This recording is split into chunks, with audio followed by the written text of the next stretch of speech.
pour nous d'être avec vous aujourd'hui. Je crois que le Seigneur a son programme, il a son emploi du temps. Nous devons nous soumettre à sa volonté. Si nous sommes là, ce n'est pas au hasard, c'est parce que Dieu l'a voulu. Voilà. Et comme mon ami, le frère Rémi vient de le dire tout à l'heure, mon épouse et moi, nous sommes... Dieu nous a fait grâce d'être le directeur de l'orphelinat village Bethania d'Assa. Et c'est vraiment une grâce parce que c'est un appel, si nous n'avions pas accepté, le Seigneur est capable de trouver quelqu'un d'autre qui va le faire mieux que nous. Voilà. C'est pourquoi, dans tout ce que nous faisons, nous devons reconnaître la place du Seigneur. Voilà. Et depuis 10 ans, beaucoup de choses ont évolué. Et il y a beaucoup de témoignages, mais je vais rapidement vous parler du témoignage d'une petite fille du nom de Moussiliad. C'est sûr que vous allez voir son image au niveau de... Voilà, la voilà. Moussiliad est arrivée à l'orphelinat en 2017 par la gendarmerie. Au fait, c'est une fille qui est née... Le Bénin, il y a 54 langues qui sont parlées au Bénin, alors que nous sommes environ 8 millions. Donc c'est un mélange de plusieurs traditions, plusieurs cultures, tout ça. La culture ou la tradition dans laquelle Moussilia est née, quand un enfant est né avec un handicap, cet enfant constitue une source de malheur pour la famille, il faut l'éliminer, il faut le tuer. Et Moussilia est née pas avec un handicap, mais quand elle a commencé par grandir, habituellement, on pousse les dents par le bas. Voilà, par le bas. Dans cette culture, quand un enfant commence par pousser les dents par le haut, il a une source de malédiction, il faut le tuer. Malheureusement pour notre fille Moussilia, que vous voyez toute souriante là, elle a commencé par pousser les dents par le haut. Et il faut le tuer. Il faut la tuer. La manière dont on les tue, c'est tellement tragique. Je ne vais pas vous raconter ça. C'est triste. Et sa maman, pour la tuer, sa maman est obligée de se séparer de cet homme, de son mari. Et plus tard, elle est allée se remarier. Malheureusement, toujours pour la fille, le premier mari et le deuxième mari se sont croisés un jour en ville. Et le premier mari dit, mais mon frère, tous les problèmes que tu as dans la maison, il faut savoir que la fille que tu as là, elle est une sorcière, elle est une source de malédiction. C'est à cause d'elle que tu as tous les problèmes dans ce monde. Sépare-toi d'elle. On peut se séparer d'un homme comme ça, comme un objet. C'est quand même bizarre, c'est tragique. Et le deuxième mari aussi a pris les dispositions pour tuer la fille. C'est dans ça, la maman discrètement a pris la fuite la nuit pour aller saisir la police, pour dire sauvez-nous. Mais ne faites jamais pour qu'on sache que c'est moi qui est venu vous voir. Et la police, la gendarmerie, par ses moyens de faire, a pu prendre l'enfant, nous a téléphoné une nuit, et c'est comme ça. Le lendemain, la police nous a envoyé la petite fille que vous voyez aujourd'hui comme ça. Elle est une fille intelligente, très gentille, et elle fréquente correctement elle fréquente l'école. Toutes les fois que Rémi et son épouse viennent en Afrique, au Bénin, elle dit merci papa, merci maman, parce que vous m'avez sauvé la vie. Et je vous annonce que l'année dernière, j'ai eu 4 baptêmes parmi les enfants de l'orphelinat. Nous prenons les enfants c'est un centre laïque. Il y a les musulmans, il y a les animistes, tout ça. Mais ce qui est bien séant, quand ils viennent dans l'orphelinat, ils se convertissent. Cette année, j'ai 6 enfants à baptiser et Moussilia fait partie des 6 enfants. Elle a donné sa vie à Christ. Et même le 28 mai passé, sa maman est venue nous saluer, nous remercier à tout bout de champ et elle disait à sa maman, il y a de bonnes vies dans le Seigneur. Si tu rentres, dis à mes frères et sœurs de donner leur vie à Christ. Il n'y a plus rien de meilleur que la vie en Christ. Alléluia. Il y a beaucoup de témoignages. Je vais m'arrêter là. Et nous aurons certainement le temps après pour les témoignages. Et la parole de Dieu est la meilleure. C'est pour ça que nous sommes là. Et je voudrais quand même, avant d'aller loin, vous dire, si Dieu a mis sur votre cœur de soutenir l'orphelinat, n'hésitez pas. Nous en avons besoin. Nous avons besoin de vos soutiens, de vos aides, de tout genre. Les parrainages, bientôt c'est ça, Rémi a dit, les parrainages, les soutiens vont finir dans quelques années, 2 ans, 3 ans, je ne sais pas. Et qu'est-ce que l'orphelinat va devenir? Je ne sais pas. Mais ce qui est sûr, comme c'est l'œuvre de Dieu, le Seigneur fera sa gloire. Amen.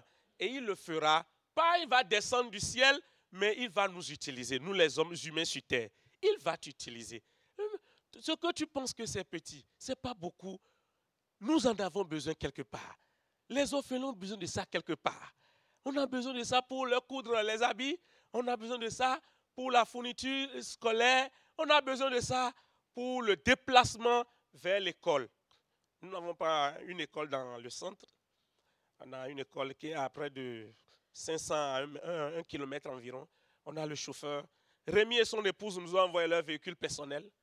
Et c'est à base de ça que le chauffeur fait la liaison entre l'orphelinat et les centres de formation ou l'école. Voilà. Les parrainages, je crois que c'est 35 € par mois au moins. Et en dehors de ça, tout ce que vous voulez, vous pouvez faire pour l'orphelinat. C'est la bouche des orphelins qui parle ce matin. Gloire à Dieu. C'est la bouche des orphelins qui parle. Je veux prêcher la parole de Dieu, mais j'ai voulu quand même vous faire ce témoignage pour que vous compreniez qu'ailleurs, l'œuvre de Dieu se fait d'une autre manière et nous avons besoin de vos soutiens. En dehors du parrainage qui est à 35 € le mois, il y a les dons ponctuels que vous pouvez donner. Et si vous voulez un jour vous rendre à l'orphelinat Village Béthanie au Bénin, contactez nos amis, nous sommes là et vous verrez, vous allez toucher, vous allez vivre comment ça se passe.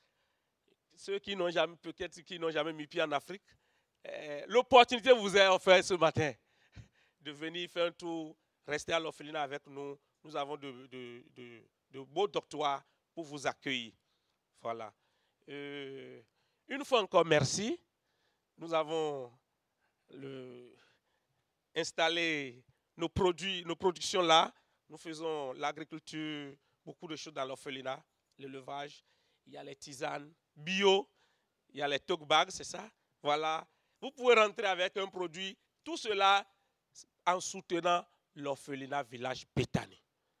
Quand les amis Rémi et Swad veulent venir au Bénin, je suis tellement touché qu'ils n'utilisent pas les dons que les gens nous apportent. Ils effectuent leur voyage avec leurs propres moyens parce qu'ils ont vu, ils ont touché du doigt ce qui se passe là-bas. Bien-aimé dans le Seigneur, que Dieu te bénisse pour la décision, pour l'engagement que tu vas prendre en faveur de cet orphelinat. Merci au pasteur de l'église qui m'a cédé la chair ce matin. Et merci à son épouse. Merci à chacun de vous. Vous avez les remerciements du président national des Assemblées de Dieu du Bénin, M. Sodji Gosso. Et tous les enfants de Béthanie me chargent de vous dire bonjour. Nous allons tourner nos regards rapidement vers... Merci. La gloire est au Seigneur. Voilà. Nous allons tourner nos regards vers les Saintes Écritures. Ce matin, nous irons dans l'évangile de Jésus-Christ selon Matthieu chapitre 4, du premier verset au verset 11. Matthieu 4, verset 1 à 11. Je vous sers ma version Louis II. Alors Jésus fut emmené par l'Esprit dans le désert pour être tenté par le diable. Après avoir jeûné 40 jours et 40 nuits, il eut faim.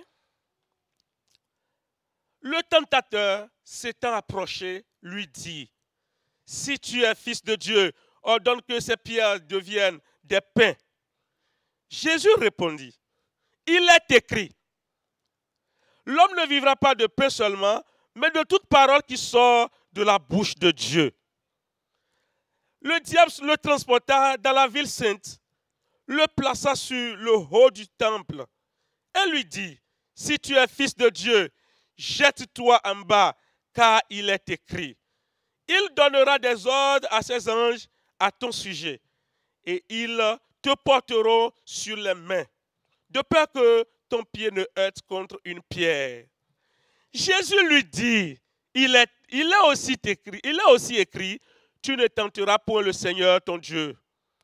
Le diable le transporta encore sur une montagne très élevée, lui montra tous les royaumes du monde et leur gloire, et lui dit, je te donnerai toutes ces choses si tu te prosternes et m'adores. Jésus lui dit, retire-toi Satan, car il est écrit, tu adoreras le Seigneur ton Dieu et tu le serviras lui seul. Alors le diable le laissa et voici des anges vinrent auprès de Jésus et le servirent. Que le Seigneur bénisse sa parole ce matin dans le cœur. Ce matin, suite à ce passage biblique que nous venons de lire, j'aimerais nous parler sur les conduites des chrétiens face aux ruses de l'ennemi. Nous vivons dans un monde difficile où nous sommes confrontés à beaucoup d'opposition dans notre vie, dans la vie chrétienne. Quel que soit là où tu te trouves, si tu veux faire l'œuvre du Seigneur, il y a toujours une opposition, un obstacle qui se pointe devant toi. Pourquoi cela? Parce que depuis que tu as confessé Jésus comme sauveur personnel et tu as tourné dos au monde, le diable est mécontent. Le Seigneur veut te conduire au ciel un jour, après la mort ou quand il va revenir. Mais le diable de son côté, il travaille énormément, jour et nuit, pour nous empêcher d'accéder à cette gloire. Et c'est son rôle, c'est ce qu'il fait tout le temps. Mais il y a des stratégies qu'il développe et pour atteindre son but. J'aimerais vous parler de quelques stratégies que le diable utilise, quelques ruses qu'il utilise pour pouvoir nous bloquer dans ce que nous faisons. La première ruse que le diable utilise, c'est de nous faire désobéir à la parole de Dieu. C'est ce qu'il fait. Et vous voyez, quand vous lisez dans le livre de Genèse, il a pris la forme d'un serpent et s'est présenté à la femme en ces termes. Dieu a-t-il réellement dit, vous ne mangerez pas de tous les arbres du jardin? Et c'est comme ça, il commence par agir. Dieu a-t-il réellement dit? Dieu a-t-il réellement dit que tu ne mourras point? Dieu a-t-il réellement dit que tu ne mentiras point? Dieu a-t-il réellement dit que tu ne voleras point? Dieu a-t-il réellement dit que tu ne prendras pas une seconde femme? Dieu a-t-il réellement dit? Dieu a-t-il réellement dit? C'est comme ça, il commence par nous parler, par nous injecter des idées bizarres dans nos pensées pour nous troubler. Finalement, le diable te dira, mais pourquoi tu es esclave de la Bible? C'est les hommes qui ont écrit la Bible. Pourquoi tu veux devenir esclave de la Bible? Rends-toi libre. Et quand il commence par te parler ainsi, en toi, tu commences par te dire, mais c'est difficile la Bible. C'est difficile de mettre en pratique les conseils bibliques. Laisse-moi te dire, au moment où le diable, au moment où une idée commence par te venir et la pensée te dit, Dieu a-t-il réellement dit?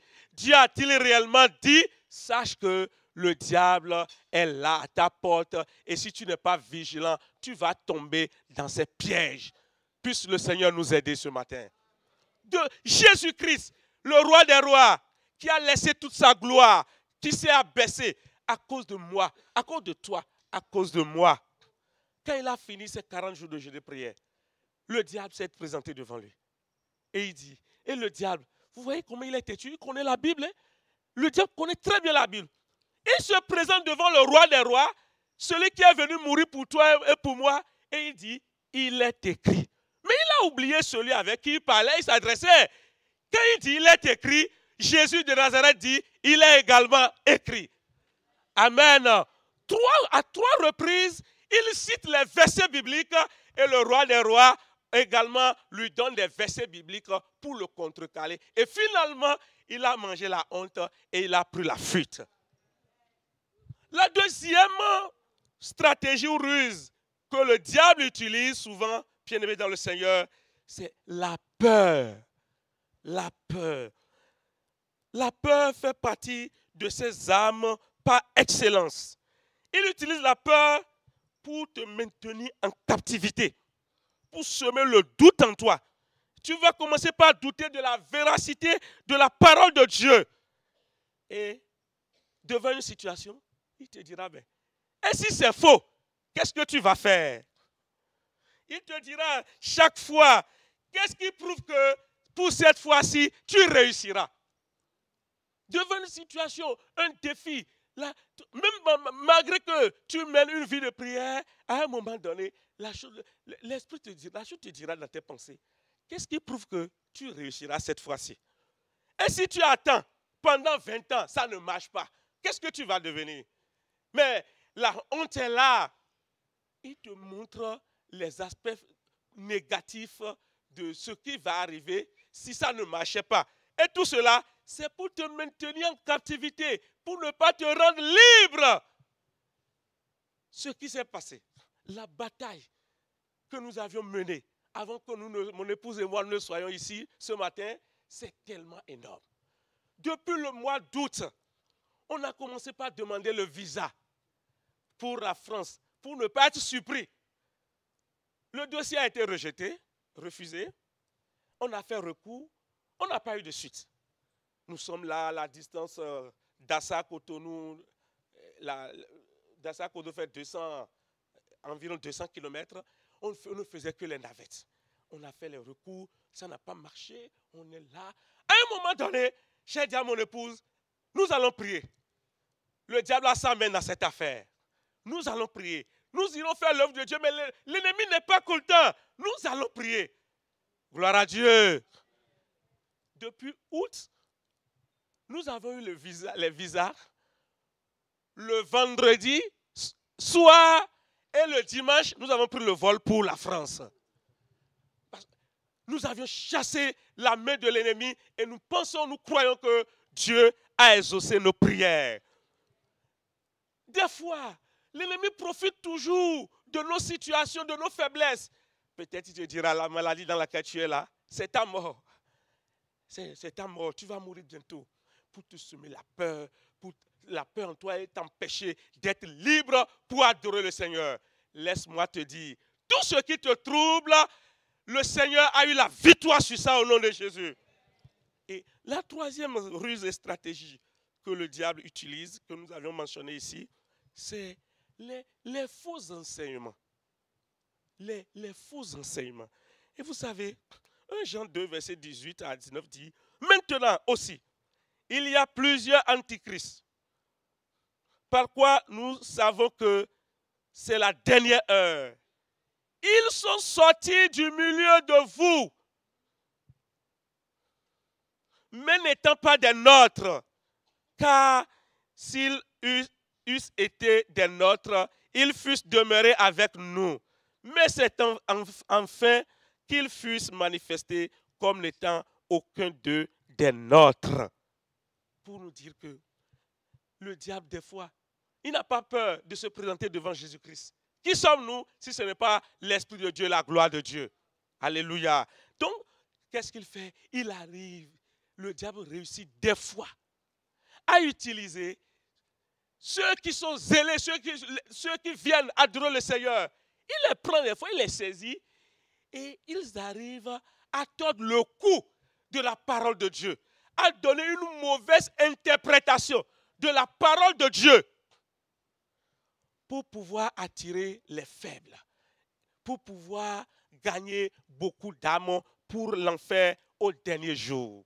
Il te dira, celui qui était un moniteur, un prédicateur que tu connaissais très bien, qui était assis dans la doctrine biblique, un jour, il peut se lever et commencer par dire des choses qui n'honorent pas le nom de Dieu.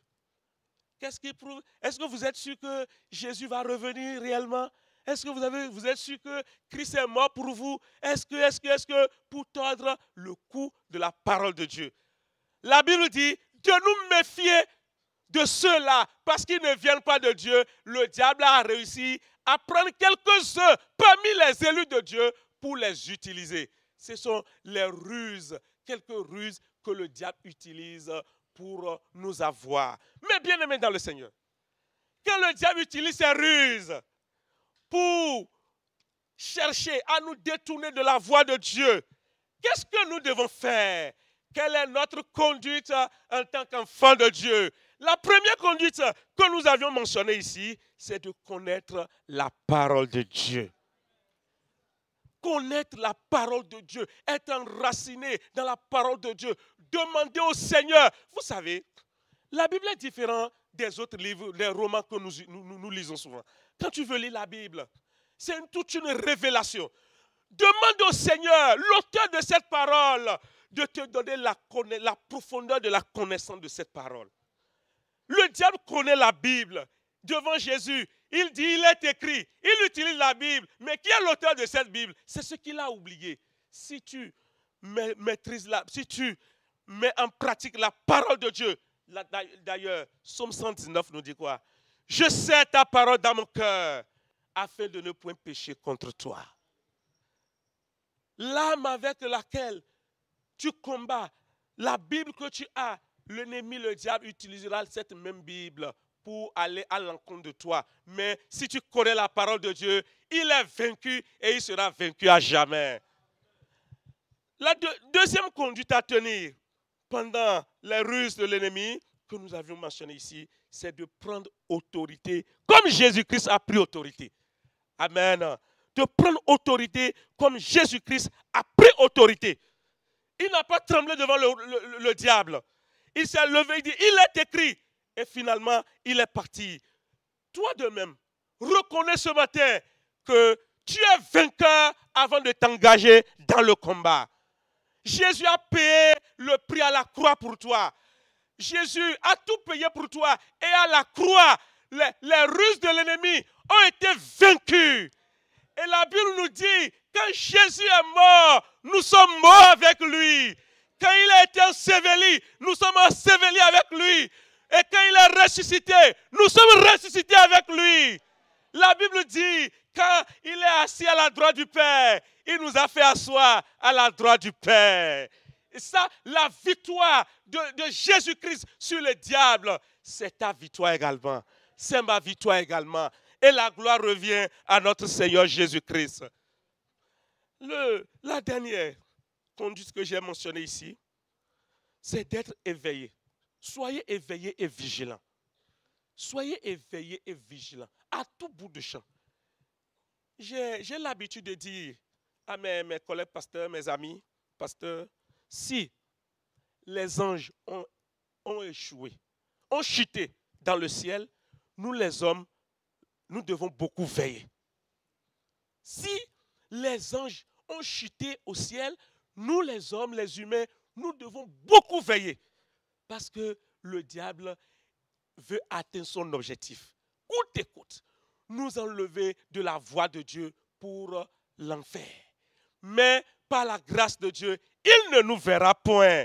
La Bible dit dans 1 Pierre 5:8, ne vous laissez pas distraire. Soyez vigilants. Votre adversaire, le diable, rôde autour de vous comme un lion rugissant. Il cherche quelqu'un qui se laissera dévorer. Résistez-lui avec une foi ferme et il fuira loin de vous. Il Il rôde comme un lion. Il n'est pas la Bible ne dit pas que le diable est le lion. Il rôde comme un lion pour semer de la terreur dans nos vies, dans nos cœurs. Mais avec le Seigneur, nous serons tous victorieux. Le seul lion qui existe pour toi et pour moi sur cette terre, le seul lion qui existe et que tu dois garder durant toute ta vie sur terre, c'est le lion de la tribu de Juda. Il n'y a plus de lion sur terre. Que la gloire te soit rendue au Seigneur. Quelles que soient les ruses, les problèmes, les situations dans lesquelles tu te trouves, quelle que soit la tentation que le diable fera, laisse-moi te dire, tu dois mais connaître la parole de Dieu, la mettre en pratique. Tu dois saisir l'autorité comme Jésus l'a fait devant Jésus-Christ et tu dois être éveillé. Puisse le Seigneur bénir sa parole dans nos cœurs ce matin au nom de Jésus. Amen.